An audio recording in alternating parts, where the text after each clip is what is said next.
Good morning, and thank you for joining us on this edition of FRHS TV at Home. I'm Tim Quinn. And I'm Ryan Lucht. Ryan, this is the second to last week of FRHS TV at Home, unfortunately. Yeah, that's right. It is quite unfortunate, but we do have a lot of stories to get into for week 6. Indeed, we also have segments with our own Elena Devlin and a video with Olivia Ciotti. And interviews with freshman James Swift and teachers Miss Stallnaker and Mr. Wolfgang. That's right, a lot to look forward to later on in the show, but for now, this is the news. Congratulations to Angel Pampina, who recently won a Student Production Award from the National Academy of Television Arts and Sciences for her feature video about Joseph and the amazing Technicolor Dreamcoat. She will receive a Glass Emmy Pillar for her accomplishments. Congratulations also to the entire FRHS TV crew who were nominated for 4 additional awards, including morning announcements, long-form narrative, PSA, and editing. WCCC summer courses are available and listed on the FRHS Counseling Corner webpage. You can check out all the course offerings for enrolling in courses towards an associate's degree or to earn college credits. If you have questions, the counselors are available to help you through the process. Many teachers are trying new ideas for helping students learn at home. Recently, science teacher Mr. Wolfgang invited Hans Gatoya, National Geographic photographer, from Tanzania to speak with his classes.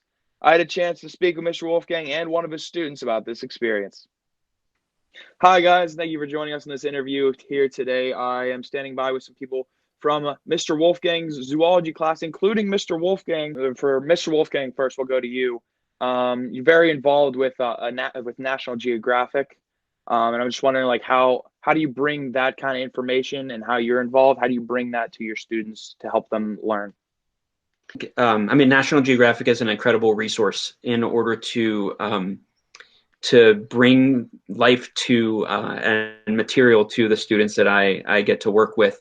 A little selfishly too, because I learned so much from working with them and some of the things that they're doing. But they just have so many tools and resources that really can engage students in learning about our environment and the animals and plants and fungi that we live with and encounter every day. What is your relationship and how did you start your relationship with Hans? As part of a National Geographic Teacher Explorer program, I got matched up with a National Geographic Explorer, and Hans Gatoya was the man who I got matched up with. He's a conservationist from Tanzania, and so it's really been an incredible experience working with him. I decided that I needed to make some interaction with my students that I haven't seen in weeks. And I thought this would be a great resource to bring in somebody who does the science, like more than just the book learning, but the actual work in the field, what that looks like. And I thought it would be a great learning experience for my students to hear about what it's like to be a wildlife photographer. I think that's pretty fascinating. Aaron, we'll go to you for this one. What was your biggest takeaway from the presentation? My biggest takeaway was probably the idea of all these people working together in order to conserve the environment and all these different ways that they're doing it, and just the concept that by taking these pictures, you're informing younger generations and all these other people of animals and just everything in order to try and, save what we have. Last question here for Mr. Wolfgang. Obviously, with the times, you got to move to different things. But as we move back into next school year and we go back into school, would you consider bringing Hans back for another interview just in school, like for your students to see? Yeah, absolutely. Actually, I'm trying to think of other sources I have to get other people to do it. I think we so often we get so focused on learning about these facts. Zoology is a whole bunch of facts, but we don't really understand what it's like to then apply those to a profession or a job. How do you, if you want to study zoology, it's not just about working at a zoo or being a vet. There are other avenues and other things out there. So many young kids want to be marine biologists, but very few of them actually understand what it's like to be a marine biologist. challenging it is to find those opportunities to work with whales. I think it's fascinating and such a good learning experience to talk to somebody who's doing the science that we're talking about. Thank you both so much for joining us. Thank you so much both for being here, answering the questions. I think Mr. Wolfgang, what you put together is so fantastic. Such a great learning opportunity for students to have. So thank you both for joining us here today. Thanks, Tim. If you would like to have a work permit for next year, you are still able to apply during the school closure. Fill out the application online and scan it along with your birth certificate to Miss Courtnage at kcourtnage@FRHSTV12.org. There are still some local scholarships available for seniors. The Rotary Club of Murrysville Export is offering a full scholarship to WCCC. The deadline is today. And the Murrysville Garden Club is offering a scholarship as well. The deadline is May 18th. These and many other scholarships can be found on the Counseling Center's webpage. Many of us have been finding things to do while stuck at home. Some people have taken up a new hobby or have been reading through their favorite books. For one of our own teachers, she has taken up a creative form of art that has all of her neighbors smiling. I'm here with Mrs. Stallnaker, who is our science teacher at the high school. First, can you tell us how you're doing during the stay-at-home order? Doing okay. The family's hanging in there. We're just trying to keep as busy as we can and get outside when it's nice out. But it's been a long couple of months. So it's become fairly well known among your friends and family that you've become quite the artist at home. Can you tell us a little bit about what you've been creating? Well, it started with my son and I just kind of doodling on the driveway with chalk, and then he lost interest and I kept drawing. So I just started drawing like various Disney characters on our driveway. So what inspired you to start creating these images? I think a lot of it honestly is boredom, and I also like to draw. So, and they started turning out nice. So we just kept doing more and more of them. Have you always done artwork like this? Not really. I like to draw, but I don't feel like I ever really have much time to do that. So this is the one thing it's done is provide me with a lot of time. So it's kind of been the thing, excuse me, I do to relax. So I do it a lot in the evenings or on the weekends. What kind of responses have you received from your artwork? The neighbors really like it. I've had people leave me notes, and I've seen people stop and take pictures, and neighbors will come by and ask when the next picture's coming, and they will, ask for certain things to be drawn. So it's been kind of fun in the neighborhood to do that. What do you want people to get out of these drawings that you're making?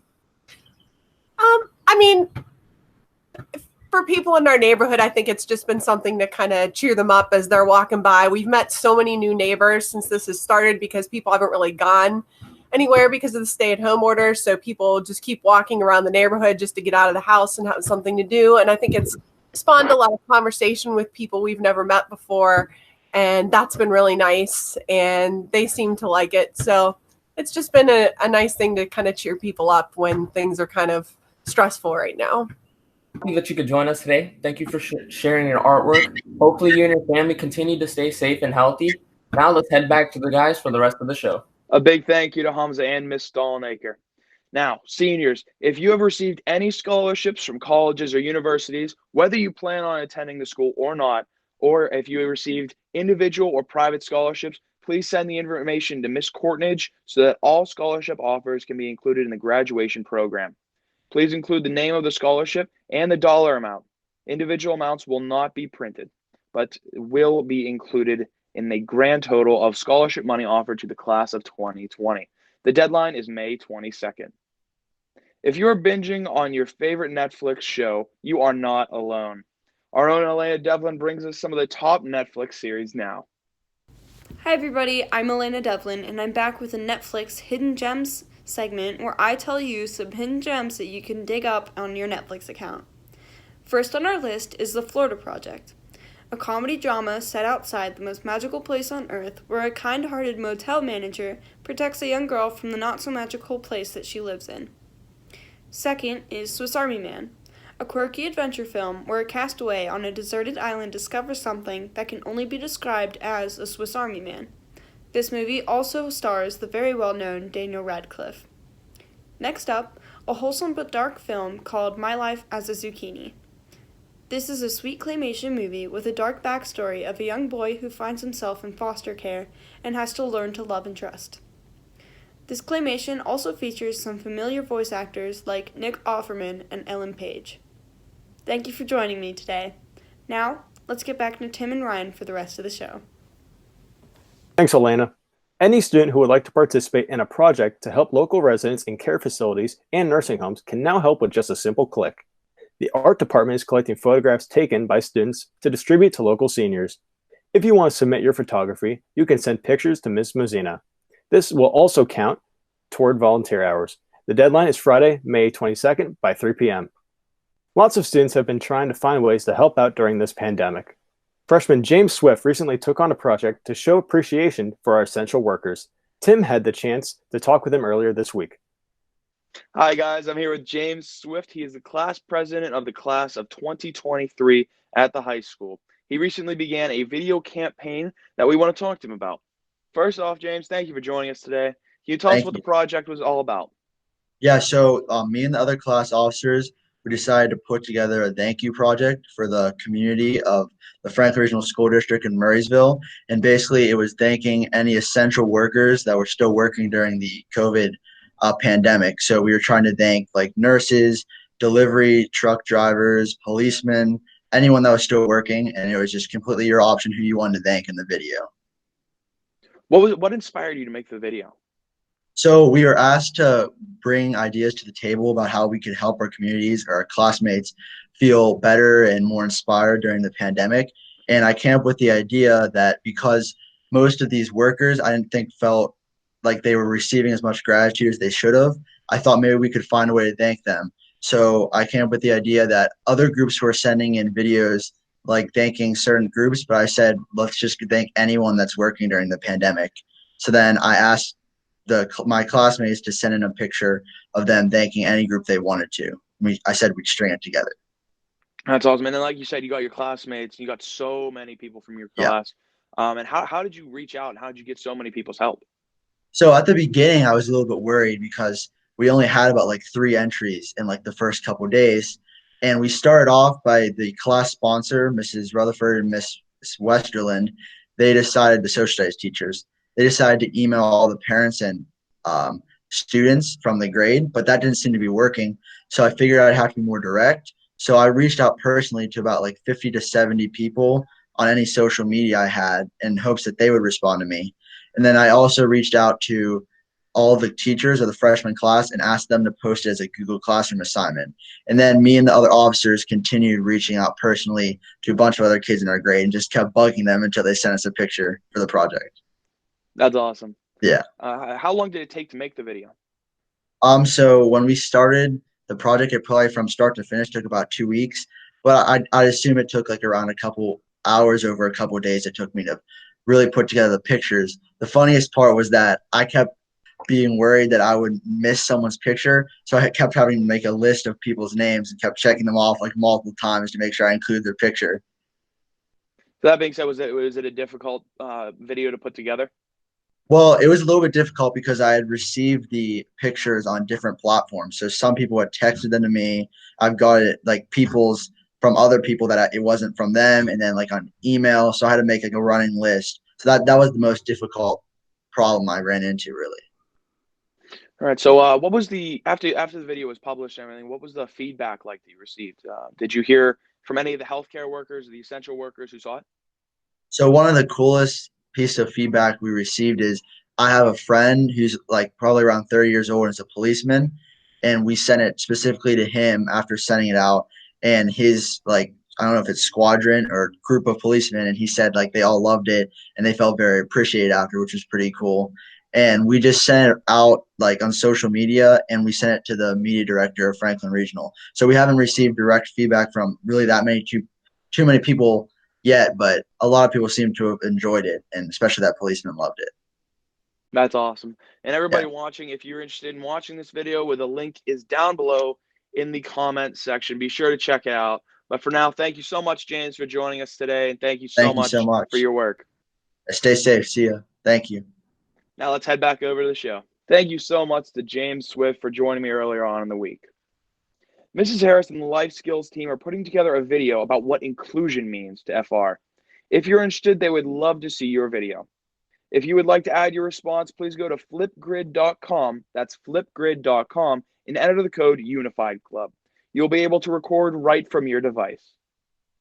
Even though the sports world has not quite come back yet, our own Olivia Ciotti gives us a look at a unique sport that many may not know much about. Saddle seat is a style of riding within the category of English riding that is designed to show off the action and movement of certain horse breeds. It depends on the division. There's so many different divisions. Basically, depending on the division, the horse is judged on their athleticism, so how high they pick up their feet, how they hold their head, so they have to have like a rounded and tucked headset, and then just how they present all the gaits. Saddle seat riders are required to wear a certain type of suit that helps them show off the elegance of both the rider and the horse, but the suit does have a background on how it came to be. I'm assuming what happened with the suits is everybody got together on a Sunday, wanted to show off their horses, and it was a bunch of men, and they put on suits. So I'm assuming that's how that happened, and the women just followed. When riding saddle seat or just riding a horse in general, there is a lot of strength and endurance training that the rider has to train for before heading into the show ring. I really trained hard. I mean, like, you have to be practicing patterns, you have to be working out and, you know, doing, like, wearing leg weights when you ride and everything. Personally for me, having this guy home and being able to ride him as much as I can helps me get prepared for shows. Not only does the rider have to train for shows, but the horses too. My horses are always with my trainer in Columbus, and they they get jogged in a cart a lot. That's a really good way for them to work. And then obviously, like, my trainer rides them. I only ride them about once every 2 months. Horses that are able to be shown in the saddle seat shows are a very special breed, and they have an amazing personality. They're a very elegant breed. They're very smart, very active, as you can see. They're alert. They know what's going on. There are horses that are just better suited for the discipline than others. In order for saddle seat to look so beautiful and elegant, both the horse and the rider have to work as partners, putting in equal effort inside and outside the show ring. Thank you for joining us on our show today. But if you're interested, you can go to Point Park University Center for Media Innovation on YouTube to watch a very special interview featuring myself, Ryan, Olivia Ciotti, and our teacher, Miss Magnus, on how and why we do our show. That will air at 1:00 p.m. today. Remember, next week is the final show, so make sure to send in anything good you see happening around you. You can send us your short video clips of things you're doing while you're at home at FRHSTV at franklinregional.k12.pa.us, and we'll try to air a few of those next week. Make sure everybody stays safe. Send us some good pictures or videos that we can air, and if you're seeing anything good happening around you, make sure you email us and let us know. Regarding next week, though, we have a very special surprise regarding Fun Friday, so make sure you stay tuned. Make sure to tune in next Friday at 1 p.m. for our next and last episode. But for right now, I've been Ryan Lucht.